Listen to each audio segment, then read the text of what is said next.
देशवासियों, मिथिला वासियों, दरभंगा वासियों, मैं विजयश्री प्रसाद आज मकर संक्रांति के दिन Dalit Swaraj Party, Republican Party of India और हिंद स्वराज की ओर से आप सबों का आज हार्दिक अभिनंदन करती हूँ। हमारे देश में आज का ये त्यौहार पश्चिम में पोंगल के रूप में, पंजाब में लोहड़ी के रूप में और बिहार, बंगाल में कहीं बिहू और कहीं आसाम में और कहीं मकर संक्रांति के रूप में मनाते हैं।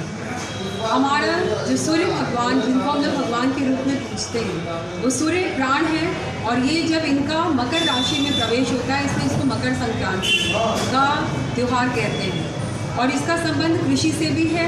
और आज के दिन सब हमारा एक धार्मिक संदेश है कि गंगा में और जब इलाहाबाद के त्रिवेणी में लोग डुबकी लगाते हैं तो कहते हैं कि मोक्ष की प्राप्ति होती है।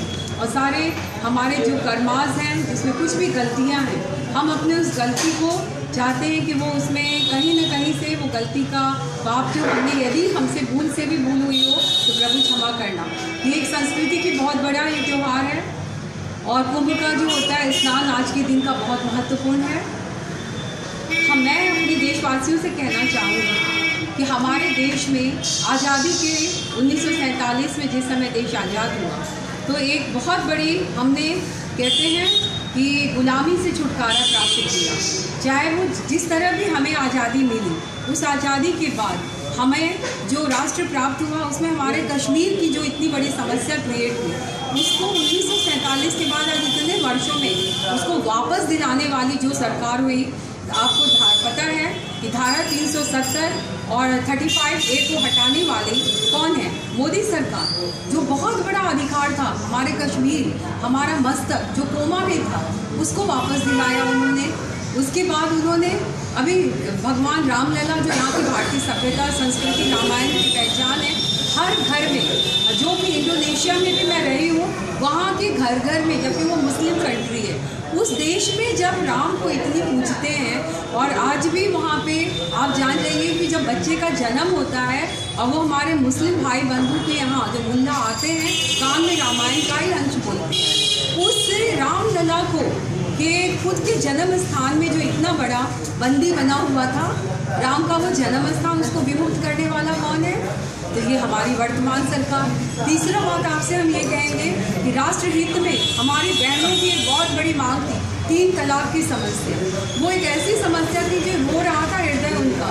कोई भी पति कहीं विदेश में चला जाए और दूर से ही है उसे बोलते 3 बार या कभी भी किसी गलती पे कि हम तलाक तलाक तलाक और उसे तलाक दे दें, तो ये अन्यायपूर्ण व्यवस्था थी। इससे विमुक्ति दिलाने वाली यदि कोई सरकार है तो वो हमारी आज की सरकार है।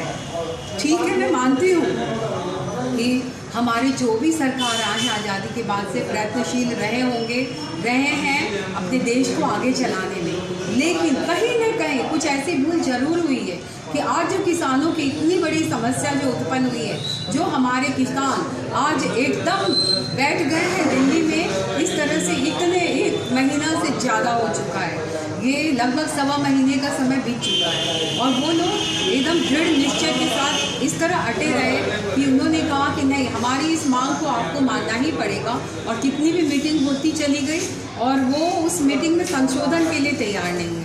तो हमारे माता पिता जो हमारी सरकार है उसको भी सोचना पड़ेगा कि संशोधन जो है उससे यदि निदान नहीं हो रहा है, वो मान नहीं रहे हैं, तो उन्होंने सुप्रीम कोर्ट का सहारा लिया। सुप्रीम कोर्ट में जाने के पश्चात जो निर्णय मिला है, सुप्रीम कोर्ट हमारे भारत का, कहते हैं, संविधान का ही एक स्वरूप है और उसकी अवहेलना करना राष्ट्र की अवहेलना है। तो मैं अभी किसान भाइयों से एक अनुरोध करती हूँ कि आप भी जिद्दी बच्चों की तरह कि इतने जिद्दी मत बनिए, माता पिता की बात को मानिए और मानते हुए एक, कहते हैं, सौहार्दपूर्ण दिशा में एक सुलह निकालना चाहिए।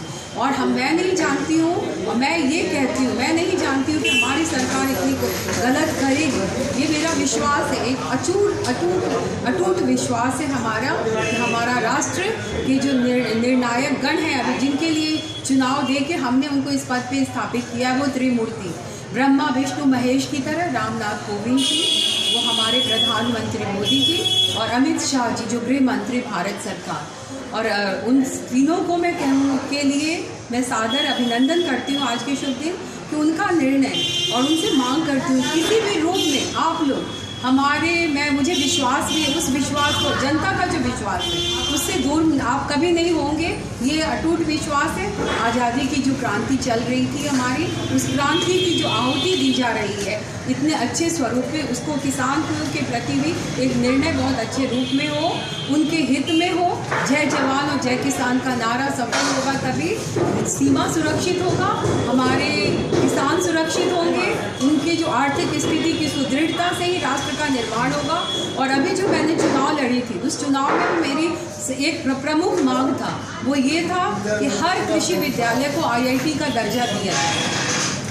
तो ये जो हमारी मांग थी वो इसलिए थी कि हम चाहते थे कि हमारे जो किसान बंधुगण हैं वो लोग इतने ज़्यादा अपने को आर्थिक रूप से सुदृढ़ समझे, क्योंकि जब IIT का दर्जा दिया जाता है किसी महाविद्यालय को, उसमें पढ़ने वाले जो छात्र होते हैं उन्हें जो सैलरी प्राप्त होती है वो आप तो जानते हैं हर IITian की सैलरी बहुत अच्छी होती है।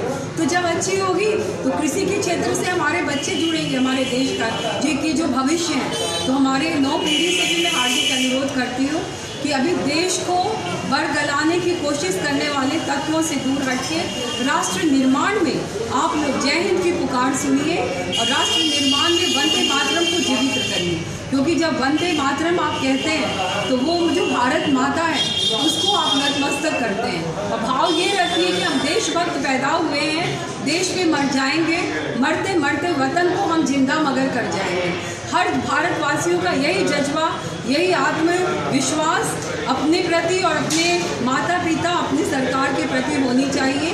बहुत दिन हमने आपस में विभेद कर लिया है। मैं अनुरोध करूंगी अभी जितने भी अन्य सत्ताविहीन पार्टियां हैं उनसे भी कि हर अच्छे कार्य में मिल करके राष्ट्र को बढ़ाने की दिशा दीजिए।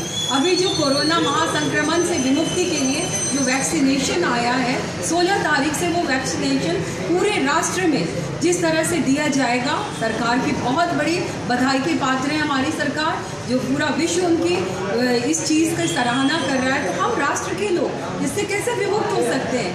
सराहनीय कार्य को हर कोई को मिल के घर में, यदि एक बच्चा फर्स्ट आता है और लड्डू यदि खिलाया जाता है तो सब मिल के खिलाते हैं, सब उसको प्राइज पुरस्कृत करते हैं। तो यही पुरस्कार उसे मिलना चाहिए और सब जनता का साथ मिलना चाहिए। सभी जितने भी पार्टी है सब मिल के इसमें साथ दीजिए, क्योंकि राष्ट्र का निर्माण ही हमारा प्रथम कर्तव्य